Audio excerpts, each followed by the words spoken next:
Hello tout le monde, je vous retrouve aujourd'hui pour la deuxième partie de l'avant-course du Tour d'Espagne. Et cette fois, nous allons parler de la start list et des favoris. Qui sont les candidats au maillot rouge, au maillot vert, au maillot blanc, à pois bleu? Tout ce qu'il y a à savoir, c'est maintenant, et nous allons commencer par les gros favoris et les grosses écuries de cette Vuelta. Je commence par l'inévitable dans la course au général, et je commence donc par le roster du très grand favori de cette 80e édition du Tour d'Espagne, la Visma Lease a Bike de Jonas Vingegaard. Rentrons dans le vif du sujet directement. Le Danois doit remporter ce Tour d'Espagne. C'est le minimum syndical après une saison très moyenne compte tenu de son potentiel. Aujourd'hui, il est le seul coureur capable de battre Tadej Pogačar lorsque la route s'élève. Tadej Pogačar n'est pas là. Son équipe est de loin la meilleure et la plus complète de cette Vuelta. Kuss, Telet, Jorgensen, Kelderman pour la montagne et Campenarts, Zinglé et Van Barle pour le plat. Au niveau des formes, c'est top pour Kelderman et Telet qu'on a vu autour de l'Ain. Pour Zinglé et Van Barle qu'on a vu autour du Danemark. Restent les inconnus, Kuss, Jorgensen et Campenarts qui n'ont plus couru depuis le Tour de France. Campenarts, je ne me fais pas de soucis, c'est quelqu'un qui sait gérer les gros volumes. Même chose pour Sepp Kuss qui est un spécialiste des grands tours. Quid de Jorgensen qui va enchaîner 2 grands tours pour la première fois en carrière. Personnellement, j'ai l'impression que Visma force un peu avec ce gars en grand tour, alors qu'il est largement meilleur sur les courses d'une semaine et sur les classiques. Bon, on verra comment ça se passe pour lui, même s'il ne brille pas, ça va certainement l'aider à prendre de la caisse et à grandir davantage physiquement. Si on se concentre sur le cas de Jonas Vingegaard, il a déjà doublé Tour de France, Tour d'Espagne en 2023 et avec succès. Cette année, la concurrence sera plus forte qu'en 2023, mais il y a un gap physique entre lui et ses adversaires. Il a l'expérience de 2023, ça doit le faire. En termes de performance, je pense qu'il sera en dessous de ses perfs du Tour de France, mais toujours au-dessus de ses adversaires directs. Donc, un seul objectif pour Visma, ramener le maillot rouge à Madrid avec Jonas Vingegaard, histoire de rattraper la saison du Danois et de la mettre dans le vert. Parce que pour l'instant, la saison 2025 de Vingegaard, elle est orangée. On va dire orangée. Côté outsider, j'ai tagué 5 équipes. L'UAE de Joao Almeida et Juan Ayuso.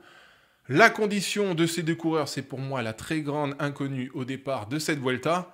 Le Portugais reste sur un abandon au Tour de France et l'Espagnol sur 2 jours de course depuis son abandon au Tour d'Italie. Sur le papier, c'est 2 individualités qui peuvent emmerder la Visma, mais curieusement, je ne les vois pas du tout fonctionner ensemble. C'est 2 coureurs un petit peu similaires sur leur façon de courir, pas des plus agressifs, même si Almeida a beaucoup évolué ces 2 dernières années, et surtout, je ne vois pas faire un des deux le travail pour le collègue. Donc, 2 choses à observer sur les premières étapes à l'endroit du AE. Les 2 leaders sont-ils en condition? Si oui, sauront-ils se mettre au service de l'autre? Ça, je ne sais pas, mais je leur souhaite vraiment, parce que quand je vois le roster qui les accompagne, il y a totalement moyen de bousculer Visma et Vingegaard. UAE avait fait une excellente Vuelta l'an passé en chassant les étapes, conséquence d'un début de Vuelta cataclysmique au général. Et ça, vu la qualité individuelle de cette équipe, ça pourra toujours être une solution de repli que de jouer les étapes, mais ce n'est pas l'objectif premier. L'objectif premier, c'est victoire ou podium, surtout avec la présence du duo Almeida-Ayuso. Autre outsider très crédible, la Lidl de Giulio Ciccone et Mats Pedersen.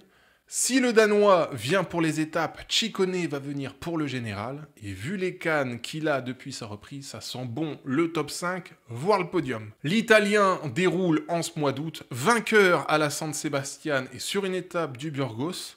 Il aurait même pu remporter le général s'il n'était pas tombé sur la première étape du Tour de Burgos. Et sur cette Vuelta, c'est un coureur qui pourrait se jouer de la rivalité UAE-Visma.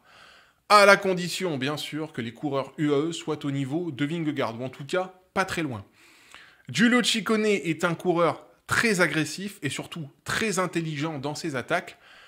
Imaginez seulement qu'il ne soit pas pris au sérieux par ses adversaires directs, et voilà quelqu'un qui pourrait être une menace très conséquente quant au général. Ciccone, sur cette Vuelta, je le vois un peu comme le Richard Carapaz du Tour d'Italie 2019. À l'époque, Roglic et Nibali, les deux ultra favoris de ce Giro, avaient sous-estimé l'Équatorien qui avait pris le pouvoir à Courmayeur. Il n'avait pas été pris au sérieux et à partir de là, il avait su ramener le maillot rose à Vérone. Tactiquement, c'est peut-être une situation qui pourrait se reproduire sur ce Tour d'Espagne à l'endroit de Ciccone. Maintenant, le super grimpeur italien va avoir un problème de taille qui est son équipe. Ça manque de grimpeurs et on sent bien que Lidl a plutôt construit son roster autour de Mats Pedersen. Carlos Verona, Julien Bernard pour la montagne. Ça fait quand même plutôt light pour une Vuelta bien à l'avantage des poids légers. Autre candidat au podium, j'ai pointé Félix Gall et Decathlon AG2R. Petite surprise de retrouver l'Autrichien au départ de cette épreuve, mais cette année, il ne sera pas dans l'inconnu. L'an dernier, il avait déjà doublé Tour et Vuelta, mais sans réussite. Mais cette fois-ci, les circonstances sont complètement différentes. Il a marché très fort sur le Tour de France, 5e du général, et c'était un des meilleurs grimpeurs dans les Alpes. Il arrive donc sans pression, en ayant juste eu à bien gérer ses phases de récupération. Le parcours lui va bien, son équipe est solide. Je m'attends à avoir du très bon Félix Gall sur cette Vuelta, à une toute petite exception, les chronos, et plus particulièrement le chrono par équipe de la 5e étape, qui devrait lui faire extrêmement mal. Et ça, je pense que ce sera préjudiciable dans sa quête du maillot rouge.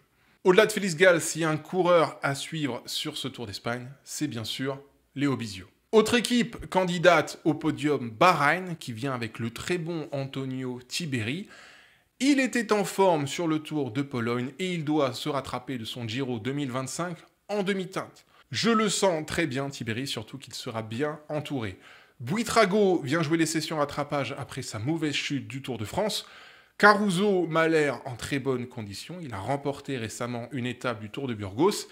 Ça va être très intéressant de voir comment va évoluer Bahreïn sur ces 3 semaines.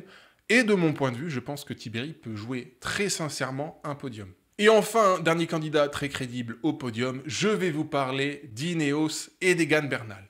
Egan Bernal fait jusqu'à présent une excellente saison. Il revient gentiment à son meilleur niveau. Il est monté en puissance sur le Tour de Burgos. C'est un coureur agressif et très expérimenté en grand tour. Attention aux Colombiens, il ne faudra pas lui laisser trop d'ouverture. Qui plus est, la Vuelta, c'est son grand objectif de 2025. C'est le dernier grand tour qui manque à son palmarès. Et l'objectif de victoire est clairement affiché. Et j'aime beaucoup ça. Côté roster, comme d'habitude avec Ineos, c'est du solide. Ganna, Kwiatkowski et j'en passe. Je garderai personnellement un œil sur le monégasque Victor Langhellotti. Je suis très curieux de voir comment il va évoluer après son très bon Tour de Pologne. Voilà, ça c'était pour mes gros favoris. Concernant les équipes que je ne vois pas jouer le haut du tableau, on a d'abord les équipes intéressées par le général, mais dont je ne sais pas trop comment vont se situer leurs leaders. Ça va être le cas de Red Bull. Jane Lay et Giulio Pellizzari, c'est très attrayant, mais l'Australien n'est pas à son meilleur niveau depuis près de 2 ans. Et puis, dans le cas du petit Pellizzari, je ne sais pas trop. 2 grands tours sur une même année à 21 ans sur une 2e saison pro, ça a beau être un doublé Giro-Vuelta, c'est extrêmement dur à encaisser. Donc on verra. À noter l'absence d'Alexander Vlasov, c'était censé être son grand objectif de l'année que ce Tour d'Espagne. J'ai pas d'infos, mais la non-présence d'Alexander Vlasov au départ de cette Vuelta, c'est bizarre.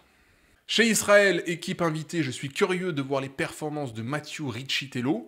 Pour moi, il avait été une des grandes révélations de 2024. Il tarde un petit peu à exploser en cette saison 2025, mais je le sens très bien sur cette Vuelta. C'était pas trop mal sur le Tour de Pologne, malgré un parcours absolument pas à sa convenance. Donc, attention aux jeunes Américains. Chez Jayco, il y aura une paire très intéressante, Ben O'Connor et Eddie Dunbar. Mais là encore, je ne sais pas trop quoi attendre de Ben O'Connor, même s'il s'est imposé à l'Halo sur le Tour de France. C'est pas du prime Ben O'Connor en 2025. Et Eddie Dunbar, en Norvège, c'était pas ouf. Et avant ça, il était resté sur une mauvaise chute au Tour de France, donc aucune idée. Au-delà de ces 2 gars, il y a du Chris Harper et du Koen Bouwman chez Jayco. Donc on a peut-être là une belle équipe d'artificiers qui serait plutôt amenée à jouer full étape. Et enfin, je boucle le tour de mes petits outsiders avec Groupama. Et là, je le fais vraiment parce que je suis un sympathique franchouillard. Voilà. Guillaume Martin, malgré tout le respect, je pense que le top 10, c'est trop haut pour lui. Et David Gaudu, 4 jours de course depuis le mois de mai pour se faire quicher sur le Tour de l'Ain. Dur, très très dur saison 2025 pour David. Donc en vrai, je n'y crois pas trop, même si j'aimerais bien voir un de ces deux gars bien figurer au général. Mais je pense que le mieux pour Groupama, ce serait de jouer les étapes d'entrée. Voilà. Et puisque je vous parle des étapes, eh bien j'enchaîne tout de suite avec les équipes qui viennent dans cet état d'esprit, les équipes de chasseurs d'étapes. Alors on aura Soudal avec Mikel Landa et Valentin Paré-Peintre. Et ouais, a priori dans la communication, pas de général autour de Landa qui se remet gentiment de son accident du Giro. On aura Movistar avec Pablo Castrillo, double vainqueur d'étape l'an passé et sans Enric Mas blessé. Astana avec la présence de Lorenzo Fortunato, qui est pour moi d'ores et déjà le grand favori au maillot de meilleur grimpeur. Intermarché avec Luis Mentis. Arkea avec Alessandro Verret, Christian Rodriguez et Raúl Garcia Pierna. Voilà, 3 beaux concurrents à une victoire d'étape. Cofidis avec Stanislas Aniolkowski et Brian Cocard pour les sprints, puis Herrada et Bourkman pour les bosses. IF, sans Richard Carapace qui fait donc l'impasse pour préparer les mondiaux, mais avec une pépite de fou, 20 ans, messieurs dames, Markel Bellocchi, fils de Joseba Bellocchi. Il a de l'avenir, pas sûr qu'il ait la carrière de son père, mais à voir comment il évolue. Et petite anecdote, sur cette Vuelta, nous avons les fils donc de Joseba Bellocchi et d'Alexandre Vinokourov. Et en plus, comme IF court en rose, comme jadis Bellocchi chez Once, je vous avoue que ce Tour d'Espagne, si on a un peu le tableau Vinokourov-Bellocchi, ça va me faire bizarre. Ça va être très drôle. À se demander si cette Vuelta 2025 ne devrait pas passer par Gap. 2003, Bellocchi, Vinokourov, pour ceux qui ont la ref. Ce serait fun. Ce serait fun. Et enfin, j'en termine avec les 4 autres équipes invitées en dehors d'Israël. On aura Q36 avec Tom Pidcock et Fabio Christen. Quid de Tom Pidcock vis-à-vis du général? Top 10 à la rigueur, pas davantage je pense. L'auto avec Alex Segart principalement. Brillant avenir, Alex Segart à suivre sur les 2 chronos du Tour d'Espagne. Ça va être intéressant, je pense qu'on a là un bon spécialiste de la discipline.